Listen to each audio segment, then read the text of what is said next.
In this video, I'm going to show you some Bolt Action miniatures that a friend painted up in the likeness of Cobra from GI Joe, and take you through a 200-point Bolt Action battle report with those miniatures.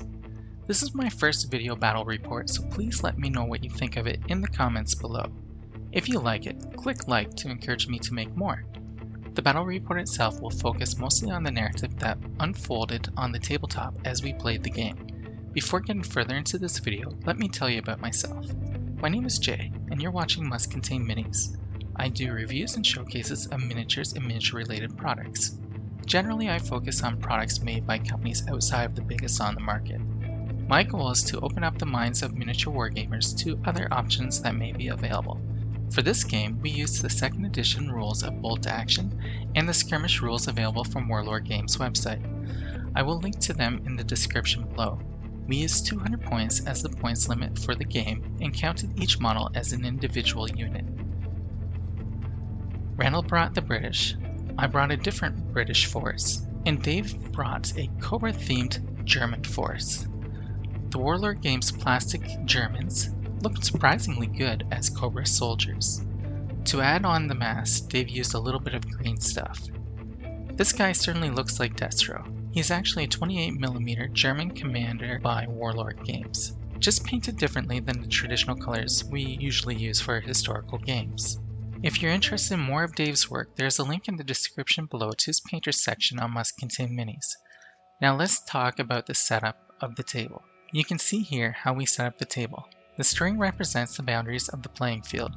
For those wondering, this is a 3-foot by 3-foot table today. For the deployment, one person would get to choose the buildings on the top right, the other the bunker in the middle left of the table, and the final person would take these makeshift tire defenses on the bottom right. We rolled the dice to determine who would choose which deployment zone. I got the zone that I hoped for, which was the bunker on the left side of the table. I set up my desired location for deployment. We used dice to represent the boundaries of where my men could deploy. A very nice defensive position indeed. I took a list of veteran British soldiers. I had a lieutenant and a team of men.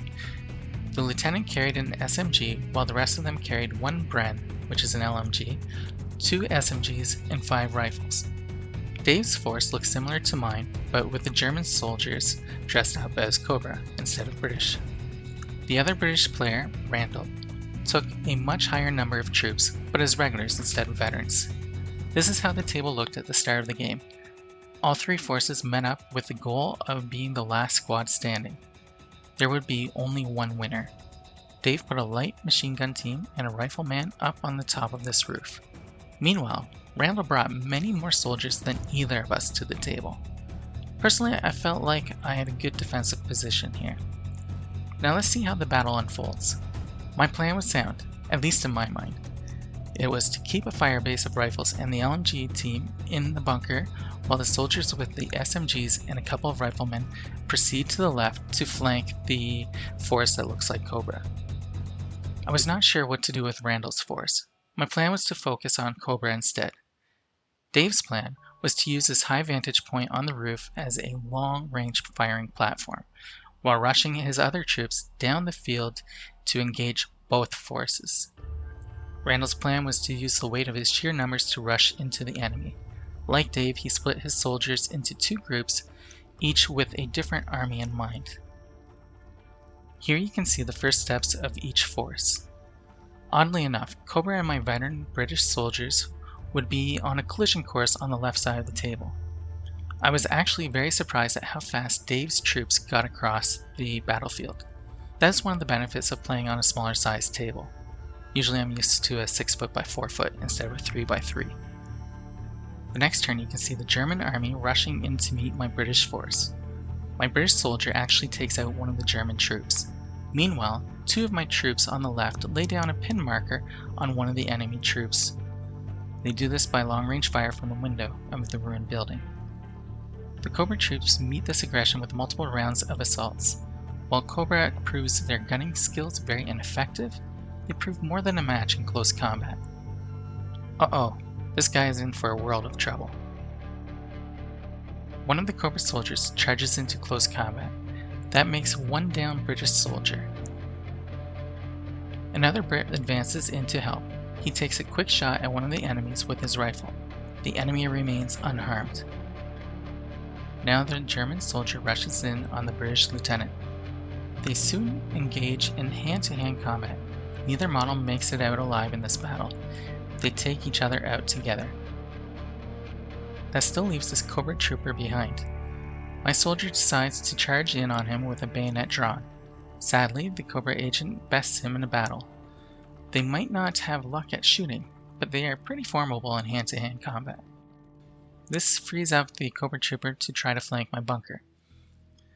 There is much more action than just what's going on with my battle. The other British player split his forces, as I mentioned earlier. I took out most of the troops he sent my way from the fire bunker, while the other block moved across the battlefield towards Dave's section. They are out of the range of my guns, unfortunately, so I can't touch them. Randall's regular British troops advanced towards Dave's position. You can see the Destro-like model and an accompanying soldier heading into a second building. Here's a full view of the table.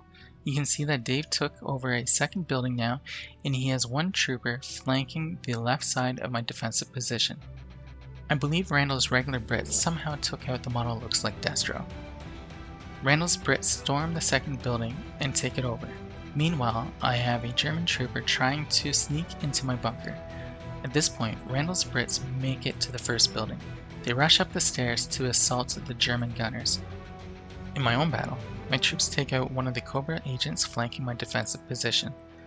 With the remaining German or Cobra troops out of the picture, there's just the two British forces remaining.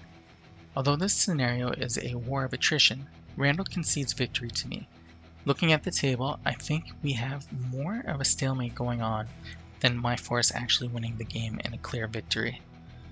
If we kept going, I think the regular troops would have overwhelmed my forces. Oh well. Randall had 9 regular infantry remaining, all armed with rifles. I had 3 veteran soldiers remaining, 2 with rifles and 1 with a light machine gun.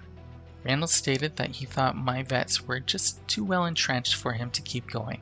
To be honest, he did have some distance to cover if he wanted to assault my position. My thoughts are that Randall might have conceded the game because he wanted to try out a different game before we ran out of time together. What do you think? Which force do you think should have won? The 9 regular infantry with rifles, or the 3 well-defended veterans with 2 rifles and a light machine gun? Shots-wise, we are looking at 9 rifles versus 5 shots to turn from the LMG and a single rifle shot. That said, the vets have the benefit of better training and a better defended position. Who do you think would have won? Please let me know in the comments below. Hopefully you enjoyed this battle report. If you did, please like the video and feel free to leave a comment too. These types of posts take a lot of effort to produce, and I appreciate your feedback. If you haven't checked out mustcontainminis.com before, that is my website. This post is actually a video adaptation of a written post from 2020. I will link to that article in the description below. Come on over and check out the website. The website has a focus on reviews and showcases, like this channel, but it also carries a lot of news about miniatures and also some battle reports too.